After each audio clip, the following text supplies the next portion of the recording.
साथियों जय हिंद। खबरीलाल में आप सभी का स्वागत है। नगर निकाय चुनाव तेजी से अपने चरम सीमा पर आ रहा। यह अंतिम समय है और कुछ ही समय बाद चुनाव पूर्णतया हो भी जाएगा और नतीजे भी आ जाएंगे, क्योंकि काफ़ी फासला नहीं रहा है।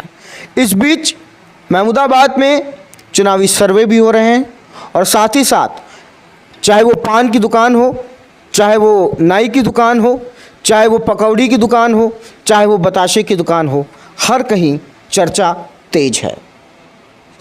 आकलन लगाना मुश्किल है, इसलिए हम एक जो समीकरण क्या है, क्या बन सकता है, किस तरीके से हो सकता है, उसको जानने का प्रयास करेंगे।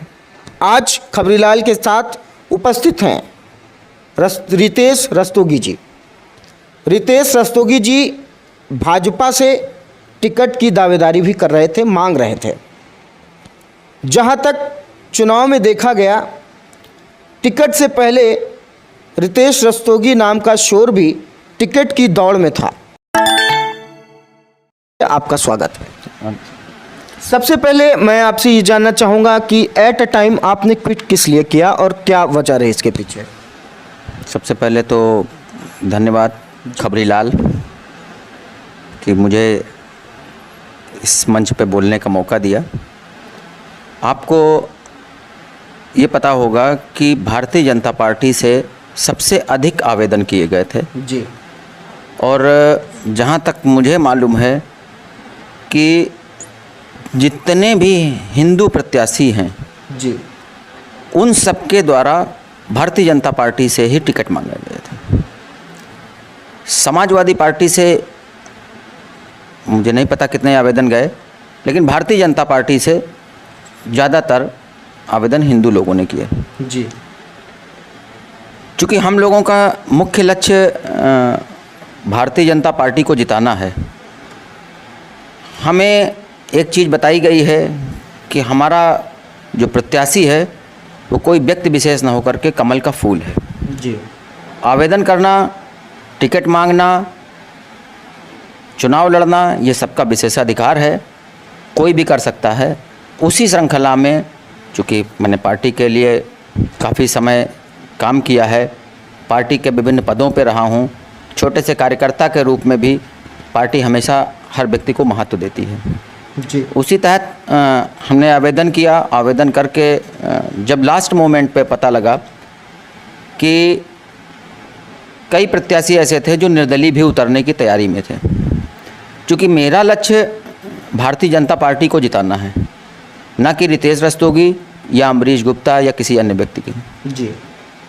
तो चूँकि पार्टी के एक सिपाही होने के नाते मेरा प्रथम लक्ष्य कमल के फूल को जिताना है, और उसी लिए मैंने अपना दावेदारी लास्ट मोमेंट पे। क्या लगता है नगर निकाय चुनाव में पार्टी सिंबल मायने रखती है या राजनेता का चेहरा मायने रखता है? देखिए, परिस्थितियां हर समय बदला करती हैं। इस समय जो परिस्थिति है वो देश का एक एक बच्चा, एक एक व्यक्ति योगी और मोदी के चेहरे को देख करके वोट करती है, क्योंकि भारतीय जनता पार्टी है सबका साथ, सबका विकास, सबका विश्वास की बात करती है जी। और आज मोदी जी, योगी जी के चेहरे पर ही इलेक्शन हो रहा है, किसी व्यक्ति विशेष के चेहरे पर नहीं हो रहा। निकाय चुनाव में भी ऐसा होगा? जी बिल्कुल होगा, और परिणाम आपको देखने को बहुत ही शीघ्र मिलेगा। तो क्या लगता है, क्या समीकरण है? कुल संख्या आपके हिसाब से कितनी है यहाँ की नगर पालिका की? परिसीमन के बाद लगभग कितनी संख्या बढ़ी, या एक अंदाज़ा, एक उसके तकरीबन में जो आप बताना चाहें? देखिए, नगर पालिका में अब कुल लगभग वोटर 52,000 समथिंग हैं, 52,000 कुछ, और 52,000 में जो हिंदू वर्ग का वोट है और मुस्लिम वर्ग का वोट, उसमें करीब 4 से 4,500 वोटों का अंतर है। अंतर है जी जी। अगर हिंदू वोटों का ध्रुवीकरण ना हुआ तो जीत सुनिश्चित है भारतीय जनता पार्टी के प्रत्याशी की। चूँकि समाजवादी पार्टी के प्रत्याशी के रूप में जो व्यक्ति हैं मोहम्मद अहमद जी, जी, वो एक दूसरे धर्म विशेष के व्यक्ति हैं, तो उनकी ओर सारा वोट स्वाभाविक रूप से उनको जाना है। लेकिन सारा वोट नहीं कह सकते हैं, क्योंकि भारतीय जनता पार्टी सबका साथ सबका विकास की बात करती है और बहुत से महिलाएं जिनको आवास मिला या बहुत से लोग जो राशन मिल रहा है या भारतीय जनता पार्टी की अन्य नीतियों से भी बहुत प्रभावित हैं। अल्पसंख्यक जो समुदाय के लोग हैं वो भी अब भारतीय जनता पार्टी की ओर झुकाव रख रहे हैं। तो भारतीय जनता पार्टी आज की डेट में बहुत आगे है और मुख्य मुकाबले समाजवादी पार्टी से ही होगा और कोई नहीं। मुख्य मुकाबला जो है भाजपा बनाम सपा होगा आपके हिसाब से। यहाँ पे निर्दलीय प्रत्याशी अतुल वर्मा जी भी हैं जिनका भी शोर है। अगर अमरीश गुप्ता जी और अतुल वर्मा जी अगर 50-50 60-40 30-70 मैं दावा नहीं पेश करता हूँ, अगर कुछ ऐसा वोट बटने की संभावना हुई तो क्या लगता है आपको कि इसमें कैसे करवट लेगा चुनाव? देखिए, अगर चुनाव में अपना वोट बटा, भारतीय जनता पार्टी का वोट वैसे बटता नहीं है, लेकिन अगर बट गया तो समाजवादी पार्टी को सीधा फ़ायदा आ जाएगा जी। बिल्कुल, इसमें कुछ भी दो राय नहीं हो सकती। तो क्या मुस्लिम जितना भी वोट बैंक अल्पसंख्यक का है यहाँ पर, वो एक तरफा मोहम्मद अहमद को ही जाएगा? एक तरफा तो नहीं कह सकते, लेकिन मैक्सिमम ज़रूर बोल सकते हैं कि उनको जाएगा। अगर कुछ ऐसे लोग जो जैसे होता है हर कम्युनिटी में, हर पार्टी में, हर समाज में होता क्या है कि मतलब कुछ लोग नाराज़ भी होते हैं, कुछ परसेंट में ऐसे लोग होते हैं जो नाराज़ भी होते हैं, ऐसे भी हो सकते हैं, होंगे। उनका रुझान किस तरफ जाएगा? वो भारतीय जनता पार्टी की तरफ जाएगा या निर्दलीय प्रत्याशी की तरफ जाएगा? देखिए, हमने सबसे पहले कहा ना, भारतीय जनता पार्टी सबका साथ सबका विकास और सबका विश्वास, इन बातों में विश्वास रखती है और उसने किया भी है। मतलब भारतीय जनता पार्टी जो कहती है वो करती भी है। तो ये नहीं कह सकते हैं कि भारतीय जनता पार्टी को मुस्लिम समुदाय का वोट नहीं मिलेगा, ज़रूर मिलेगा। और रही बात, अभी कोई चाहे 50 पे लड़ रहा हो, चाहे 30 पे लड़ रहा हो, चाहे 20 पे लड़ रहा हो, आखिर में जब वोट पड़ने का टाइम आएगा तो सिर्फ और सिर्फ भारतीय जनता पार्टी का प्रत्याशी ही सबसे मुख्य रूप से होगा और उसी को ही लोग वोट करेंगे और वही विजयी भी होगा।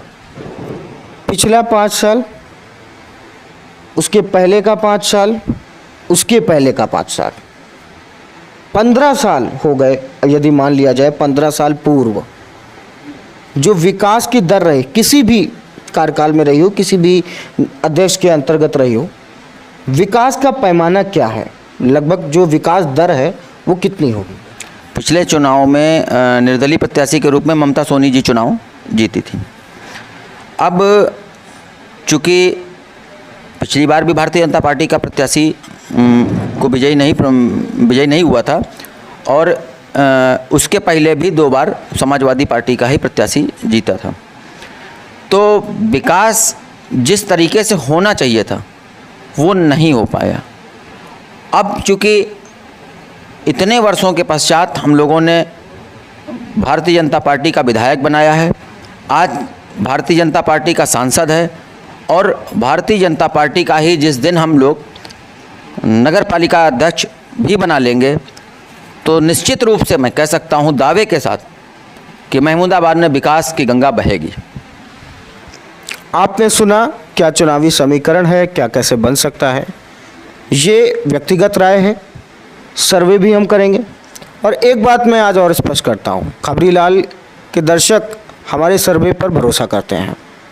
हम ये कोशिश करेंगे कि इसमें कोई भी गंदगी ना हो, प्रयास करेंगे जो भी सर्वे हो वो रियल हो, कोई भी कट टेक्स ना हो, कट सीन्स ना हो और चलते चलते लोगों की राय जानेंगे। प्रयास हम ये भी करेंगे कि अंतिम समय के 24 या 48 घंटे पूर्व हम ये बताने का प्रयास करें कि क्या है एग्जैक्ट नतीजा। बने रहिए खबरीलाल पे हमारे साथ। नमस्कार।